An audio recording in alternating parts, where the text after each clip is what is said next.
पूरे घर की अच्छे से तलाशी लो।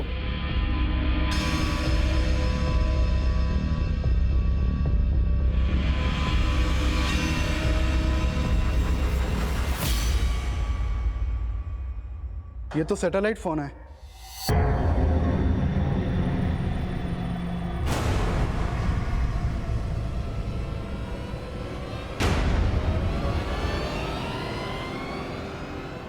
जाकिर जी, आप बता सकते हैं ये उर्दू में क्या लिखा है? सर, ये किसी असामाजिक संगठन से रिलेटेड डॉक्यूमेंट्स हैं।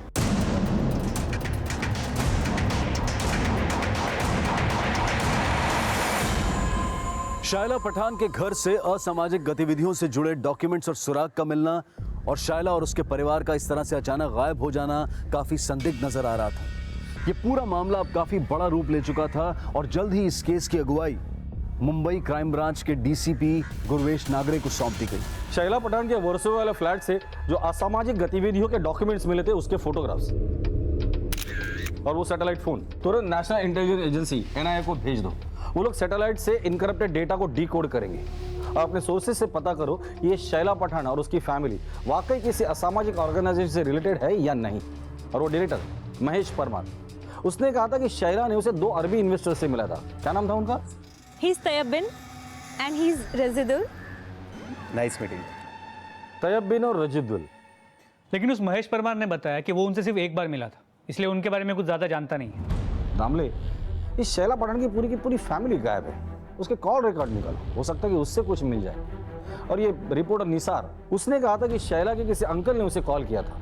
पता करो कौन से नंबर से उसे कॉल आया था। सर, शैला पठान के बॉयफ्रेंड सलीम खान को बुलाया है। गुड। सर, एक्चुअली वो शैला कह रही थी कि वो अपनी फैमिली के साथ दुबई शिफ्ट होने वाली है। इस बात पे मैं थोड़ा अपसेट हो गया और सर गुस्से में वो सब कुछ निकल गया। मेरी मर्जी में जहां भी जाऊं, you can't stop me, okay? तुमने अगर मुझे छोड़ा तो मैं तुम्हारा करियर ही नहीं तुम्हें भी खत्म कर दूंगा। दुबई में कहाँ शिफ्ट होने वाली तो कुछ बोला था? नहीं सर, इस बारे में तो उसने कुछ नहीं बताया। उस बारे में नहीं बताया, लेकिन इस बारे में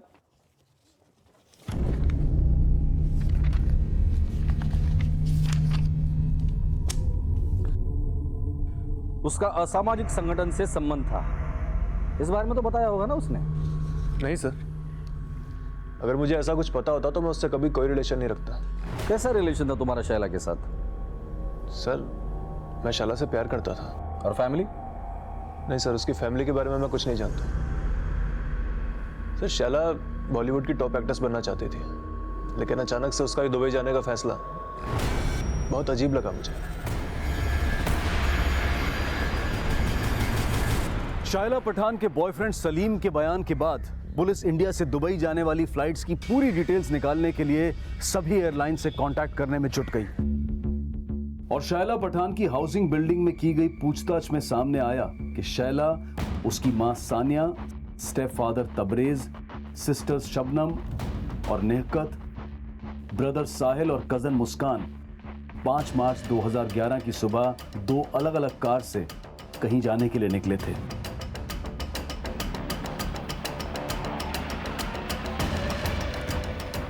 लेकिन सलीम के कॉल रिकॉर्ड्स के मुताबिक वो 5 मार्च 2011 को शैला या उसके परिवार के साथ नहीं था, जबकि शैला का फोन 5 मार्च की रात खंडाला में बंद हुआ था, जहां उनका फार्म हाउस था।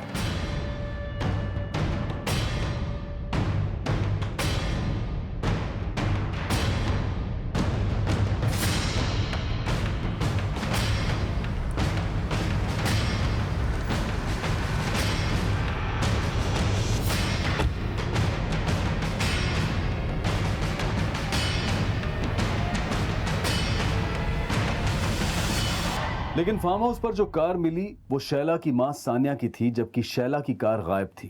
गाड़ी सर, चेक करो गाड़ी को। दामले, सानिया पठान की गाड़ी के डिटेल्स हर जगह सर्कुलेट कर दो। वैसे आप 20-25 किलोमीटर के रेडियस में सीसीटीवी होना मुश्किल है, फिर भी कोशिश करो इस बंगले की तरफ आने जाने वाले रास्ते में कहीं सीसीटीवी हो और उसने शायला पठान की गाड़ी को कैप्चर किया। सर,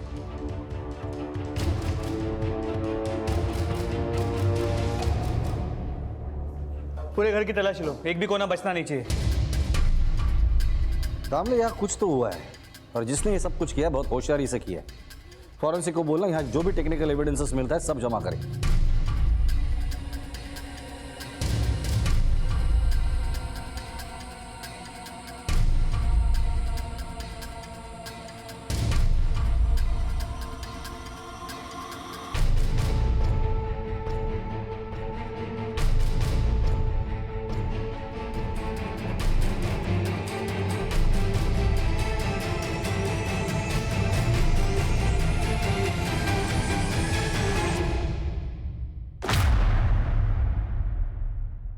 सर मैं इस लड़के को नहीं जानता, शायद शैला का दोस्त हो। शैला आपकी और सानिया की बायोलॉजिकल डॉटर थी। शैला की बाकी के भाई बहन क्या वो भी आपके और सानिया के? जी नहीं सर। सर शैला और शबनम ये दोनों मेरी बेटी हैं। निखत और साहिल उसके दूसरे हस्बैंड्स हैं। और ये है मुस्कान, ये सानिया की आपा की बेटी है। उसके वालिद का इंतकाल हो गया तो तब से इन्हीं के साथ रहती। लेकिन ये तबरेज ये तो काफी जवान लगता है। फिर ये निखत और साहिल? नहीं सर, निखत और साहिल ये तबरेज की नहीं, इरफान शेख की औलाद है। हमारे तलाक के बाद सानिया ने इरफान से शादी कर ली थी और काफी समय पहले उसका भी इंतकाल हो गया। वैसे आपका और सानिया का तलाक क्यों हुआ था? गारमेंट एक्सपोर्ट का बिजनेस है ना? जी।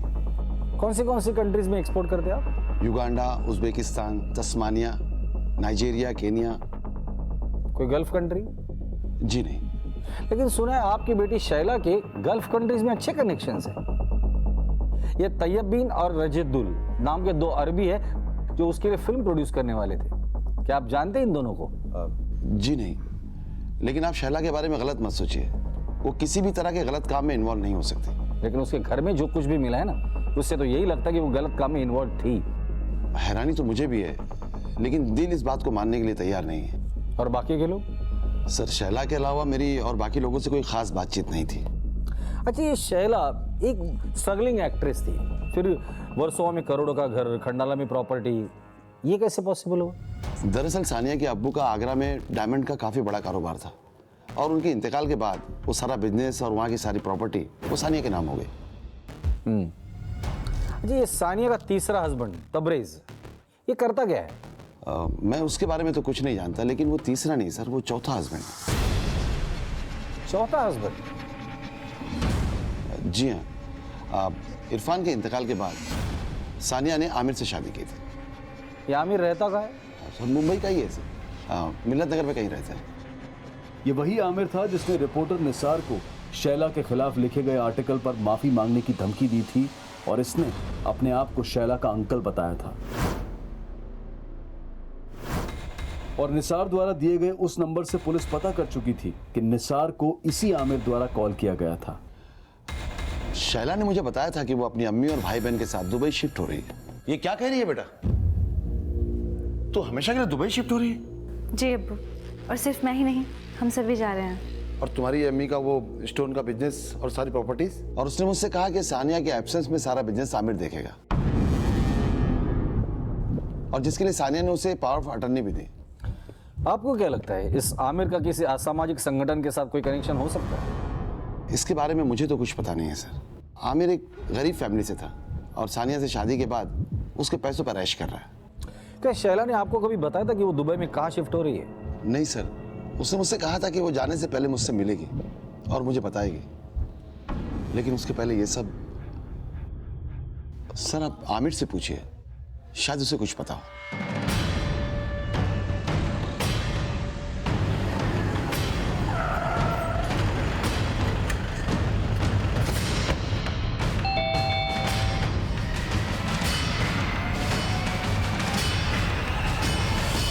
सर मैंने उस रिपोर्टर को कोई धमकी नहीं दी, बस इतना कहा कि वो शैला के बारे में गलत ना लिखे।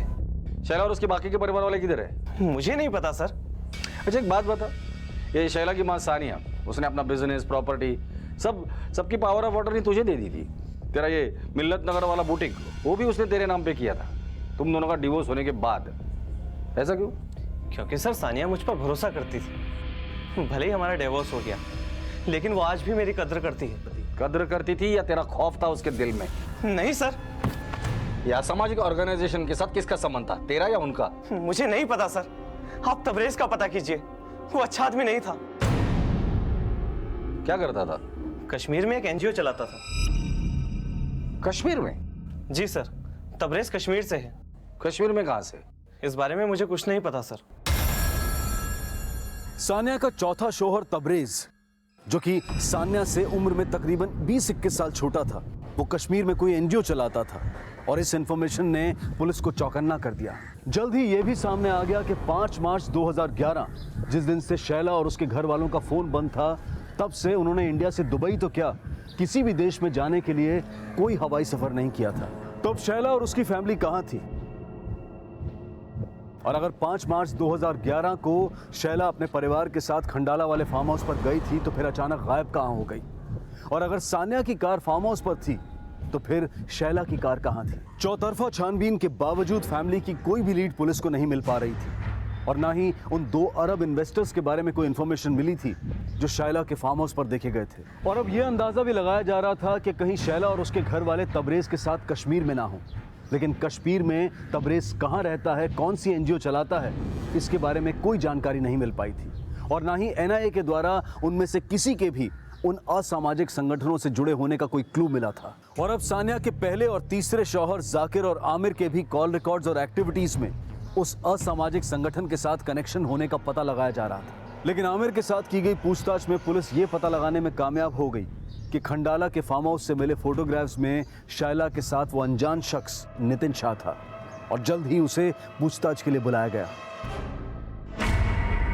सर, एक वक्त था जब शैला और मैं अच्छे दोस्त हुआ करते थे, लेकिन काफी समय से हम दोनों के बीच में कोई कांटेक्ट नहीं है।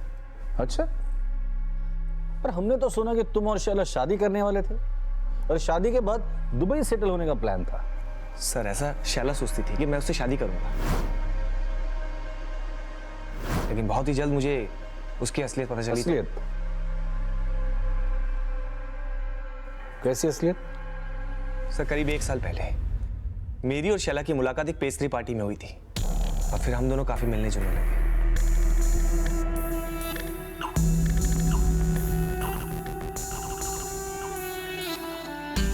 मैं अपने डैड के बिजनेस के सिलसिले में अक्सर दुबई आया जाया करता था।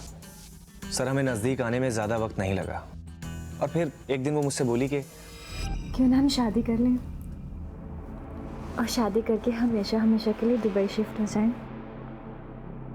क्यों, फिल्म इंडस्ट्री से मन भर गया?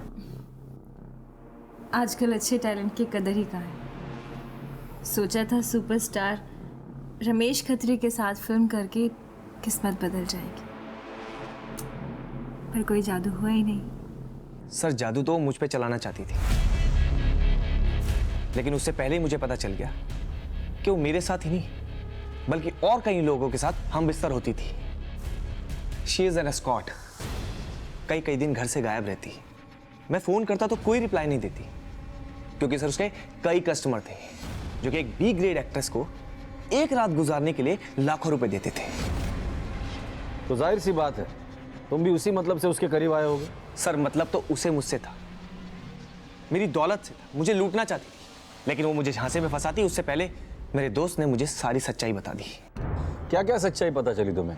सर, मैंने भी न्यूज़ पे सुना कि उसके और उसके परिवार के असामाजिक संगठनों से कनेक्शन है। ये सब उसकी असलियत है या नहीं, ये मुझे नहीं पता। नितिन के अलावा शैला के बॉयफ्रेंड सलीम ने अपने स्टेटमेंट में कहा था कि शैला दुबई जाने वाली थी। एक्चुअली वो शैला कह रही थी कि वो अपनी फैमिली के साथ दुबई शिफ्ट होने वाली है। सानिया के 2 हस्बैंड जाकिर और आमिर ने भी ये बात कबूली है कि पूरी फैमिली दुबई जाने वाली थी। इन दामले, सोचने वाली बात यह है कि इस पूरी फैमिली का दुबई शिफ्ट होना और इनके घर में मिले असामाजिक गतिविधियों से रिलेटेड डॉक्यूमेंट्स का आपस में क्या कनेक्शन हो सकता है? एनआईए को इनके खिलाफ कोई सबूत नहीं मिला और वो सैटेलाइट फोन, उसमें भी कोई डेटा नहीं था। तो फिर पॉसिबिलिटी ये भी बनती है कि कोई इस फैमिली को फंसाना चाहता हो और इस फैमिली को गायब करने के पीछे किसी का कोई मोटिव हो। इन दैट केस सबसे ज्यादा फायदा आमिर का हो सकता है, लेकिन कल्प्रिट जाकिर भी हो सकता है या फिर शैला के 2 बॉयफ्रेंड भी। इन सब पे नजर रखो। दामले, एक टीम को आगरा भेजो। ये सानिया वहाँ डायमंड बिजनेस से रिलेटेड थी, हो सकता है वहां से कोई लीड मिल जाए। और इनके वर्षों वाले घर में काम करने वाले ड्राइवर, मेड और दूध वाला, इनसे पूछताछ करो। सर, शैला और उसकी फैमिली के अचानक गायब होने का राज पता करने के लिए मुंबई, खंडाला से लेकर आगरा और कश्मीर तक छानबीन की जा रही थी और पुलिस को पता चला कि शैला के ड्राइवर ज्ञान पांडे के अलावा उनकी फैमिली का एक और ड्राइवर हुआ करता था, मंगत, जिसने 5 मार्च 2011 से काफी समय पहले ही काम छोड़ दिया था। तुम सानिया को अच्छे से जानते थे, उसका ड्राइवर थे। वो तुम्हें कभी ऐसी जगह पे ले गई थी जो तुम्हें अजीब लगी हो? साहब, सानिया मैडम तो नहीं, लेकिन उसकी बेटी शबनम हमेशा मेरे को इधर उधर लेकर जाती थी। इधर उधर मतलब? दरअसल शबनम मैडम को नशे का लत था और वो मुझको रात रात में नागपाड़ा, बांद्रा, खार में चरसियों के अड्डों पर ले जाती थी और बहुत सारा ड्रग्स लेती थी और मुझसे कहती थी कि इसके बारे में उसके घर वालों को ना बताऊं। साहब, वो बहुत बिगड़ैल थी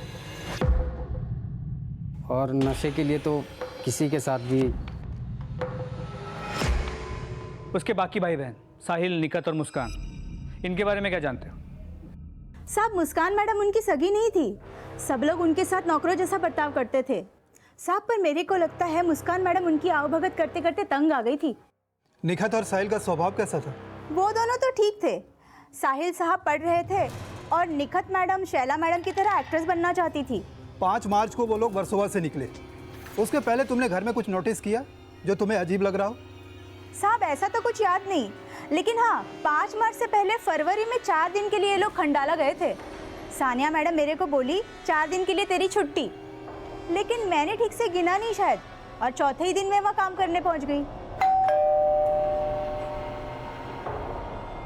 मैंने 3-4 बार बेल बजाई, फिर मेरे को याद आया कि वो चौथा ही दिन था।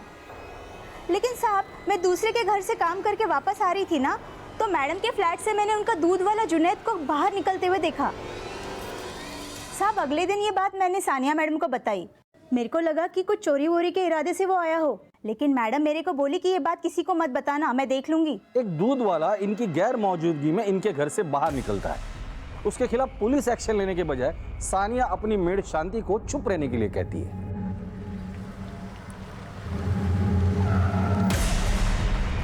ऐसा तभी होता है जब वो इंसान उसका खास हो या फिर राजदार।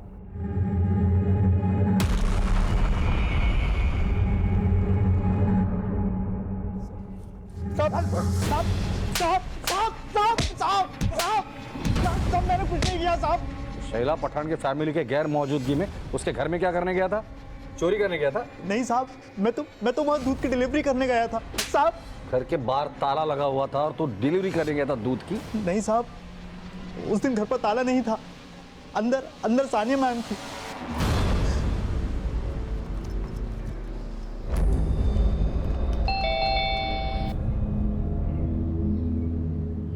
वैसे तो रोज मुस्कान मैडम दरवाजा खोलती थी, लेकिन उस दिन अचानक सानिया मैडम ने दरवाजा खोला। क्या देख रहे हो? जाओ किचन में जाके दूध रखो।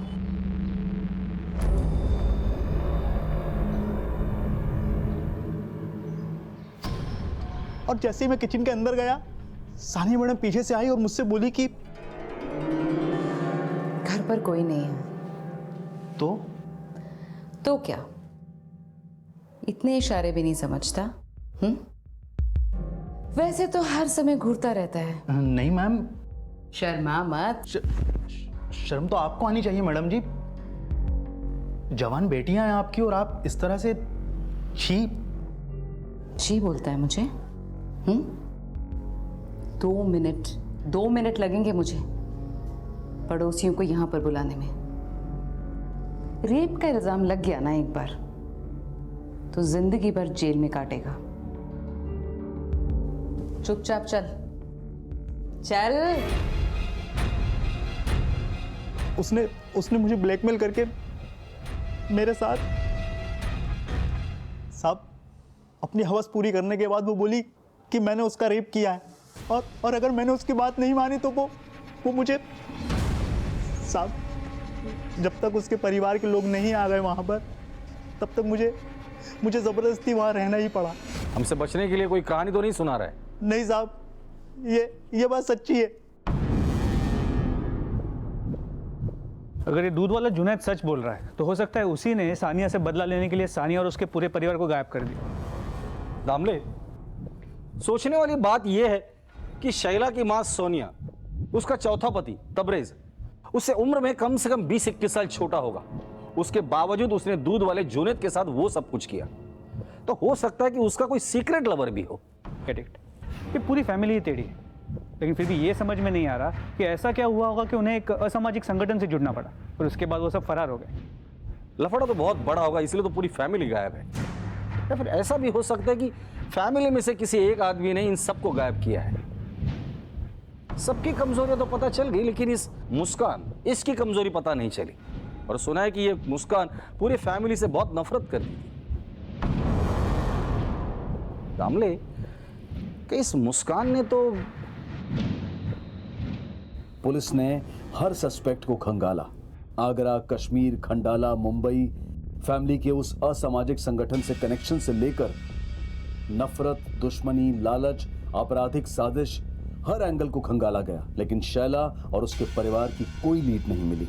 पुलिस को शैला पठान की फैमिली के गायब होने का साफ मकसद समझ में नहीं आ रहा था। शैला पठान और उसकी फैमिली को गायब हुए 6 महीने बीत चुके थे, लेकिन अब तक कुछ हासिल नहीं हुआ था। लेकिन 6 महीने के बाद कुछ ऐसा हुआ जिसने इस केस का पैमाना और भी बड़ा कर दिया।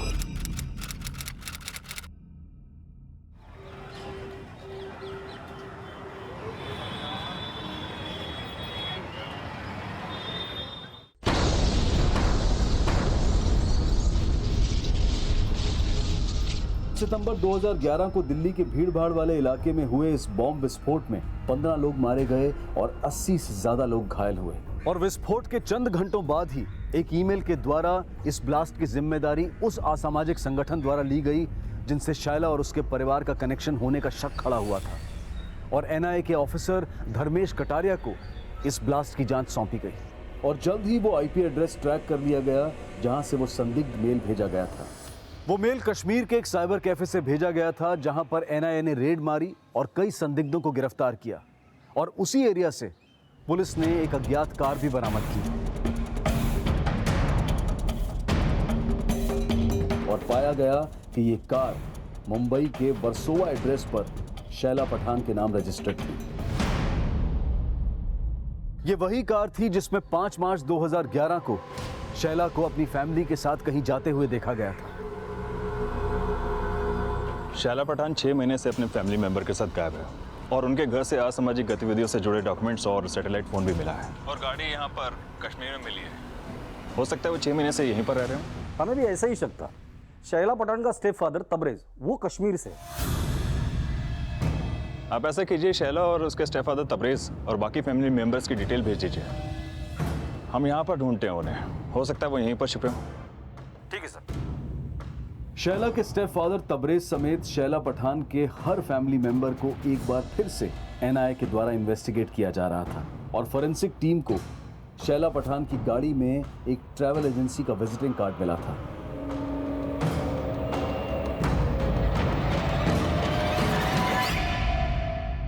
और जब उस ट्रैवल एजेंसी से पूछताछ की गई तो सामने आया कि उस एजेंसी के एक ड्राइवर गणेश को 7 मार्च 2011 को शैला के स्टेप फादर तबरेज ने शैला की कार को खंडाला से कश्मीर ले जाने के लिए हायर किया था, जिसके बाद उस ड्राइवर गणेश से पूछताछ की गई और कई जानकारियां सामने आईं।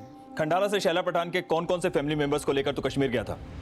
साहब मेरे साथ तो कोई नहीं था साहब, पर तबरेज सेठ और उनका दोस्त दूसरी गाड़ी में मेरे साथ साथ चल रहे थे। कौन दोस्त? वो तो मैं नहीं जानता साहब, पर जब आगरा पहुंचकर मेरी गाड़ी पंचर हुई तब मैंने तबरेज सेठ के साथ उनको देखा था।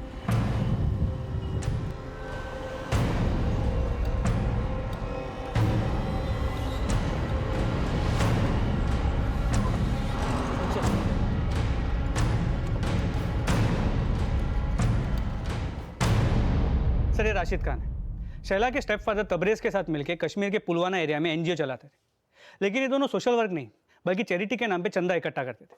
तबरेज वहां से असेंबली इलेक्शन भी लड़ा था और हार गया, और उसके बाद वहां से लाखों रुपए लेके गायब हो गए।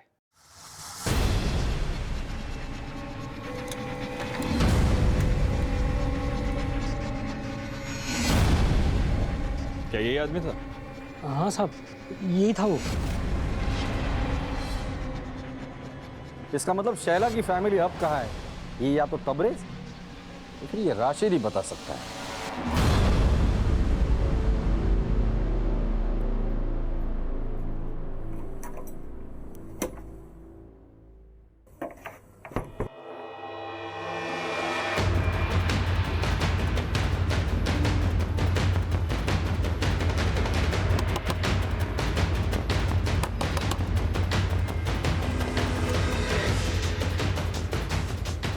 आखिरकार राशिद को एनआईए टीम ने दिल्ली निजामुद्दीन से अरेस्ट कर लिया और उसके बयान के मुताबिक जल्द ही एनआईए को तबरेज के ठिकाने का भी पता चल गया।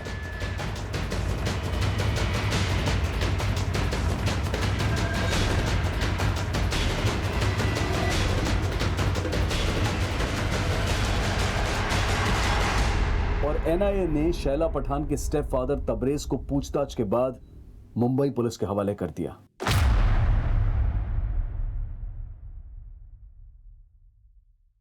साहब मैंने धर्मेश साहब को ही बताया, मेरा इस बॉम्ब ब्लास्ट से कोई लेना देना नहीं है, मैं कुछ नहीं जानता। बताया उन्होंने मुझे, लेकिन शैला पठान की फैमिली के गायब होने के बारे में तो तुझे पता होगा। देख तबरेज, अपना मुंह खोल दे, क्योंकि तेरे राशिद ने अपना मुंह खोल दिया है। 5 मार्च की रात वो तेरे साथ तेरे खंडाले वाले फार्म हाउस पे था, ये पता चल चुका है हमें। बोल बोल। साहब इस राशिद को मैंने ही खंडाला वाले फार्म हाउस पे जॉब पे लगवाया था, क्योंकि इस सानिया से तंग आ गया था मैं। झूठे सपने दिखाए थे इसने मुझे कहती थी कि मैं हीरो जैसा लगता हूँ और मुझे अपनी बेटी की तरह फिल्म इंडस्ट्री में हीरो बनाएगी। अपना पति बना के मुझे नौकर बना दिया था उसने। मुझसे शादी करने के बाद उसने अपने ड्राइवर मंगत की भी छुट्टी कर दी और मुझे ड्राइवर ही नहीं बल्कि डिलीवरी बॉय बना दिया था।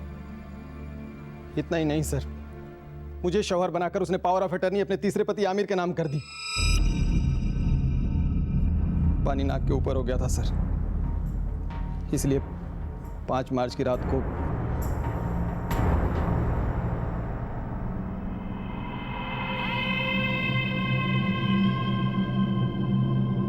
मैंने और राशिद ने वहां पर रॉड और चाकू का बंदोबस्त पहले से ही कर दिया था और जैसे ही मुझे मौका मिला मैं सानिया के साथ अपनी भड़ास निकालने लगा। तूने समझ क्या रखा है?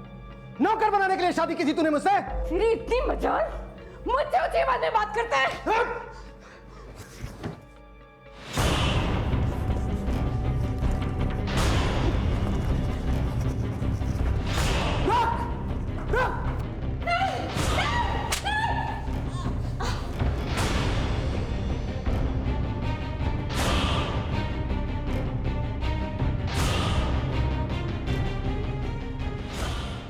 उन सबको मारने के बाद हमने उनकी लाश को गद्दों से ढककर पत्थर से ढक दिया था, ताकि कुत्ते भी उनके स्मेल से पता न लगा सके कि हमने उन्हें कहां दफन किया है।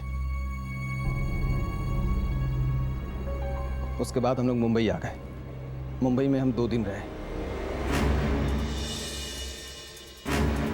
और हमने वहां से सारे जेवर और कैश गायब कर दिए। साहब वो फिर हमको याद आया कि फार्म हाउस की दीवार पर खून के धब्बे रह गए हैं। हम वापस फार्म हाउस गए। खून के धब्बे मिटाने के लिए हमने आग से जलाकर दीवार को काला कर दिया और शैला की गाड़ी को ले जाकर कश्मीर में डंप कर दिया। आप लोगों को भटकाने के लिए हमने सानिया के घर में वो सैटेलाइट फ़ोन और कागज़ रख दिया। अगर आप लोग को वो ट्रैवल एजेंसी का पता नहीं चलता तो आप लोग हमें कभी नहीं पकड़ पाते साहब। गलत फहमी है तेरी। आज तक जुर्म कभी ना छिपा है ना छिपेगा।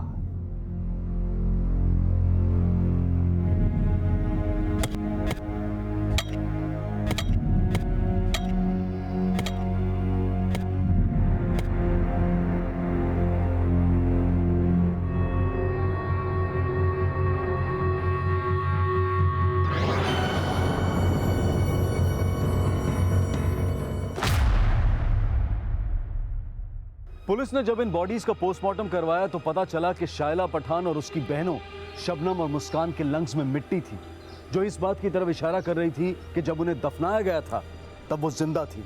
लेकिन इस परिवार को जिंदगी से रुखसत करने वाला तबरेज भले ही कितना बड़ा अपराधी हो, पर सच्चाई ये भी है कि शैला की मां सान्या ने अपनी जिंदगी में खुद इन अपराधों को न्योता दिया और अपने परिवार को एक लापरवाह परवरिश, ऐसी लापरवाह परवरिश कि ना तो परिवार में से किसी को सही और गलत की परवाह थी और ना ही कभी उन्हें इस बात का एहसास हुआ कि उनका ये लापरवाह रवैया कब तबरेज जैसे अपराधियों को उनकी जिंदगी को तबाह करने के लिए उकसा देगा। अब मैं अनूप सोनी आपसे विदा लेता हूं। फिर मुलाकात होगी अगले एपिसोड में एक और चौंका देने वाले केस के साथ। तब तक अपना और अपने परिवार का ख्याल रखें और देखते रहें क्राइम पेट्रोल सिटी क्राइम्स। सबक एक को सीख हम सबको।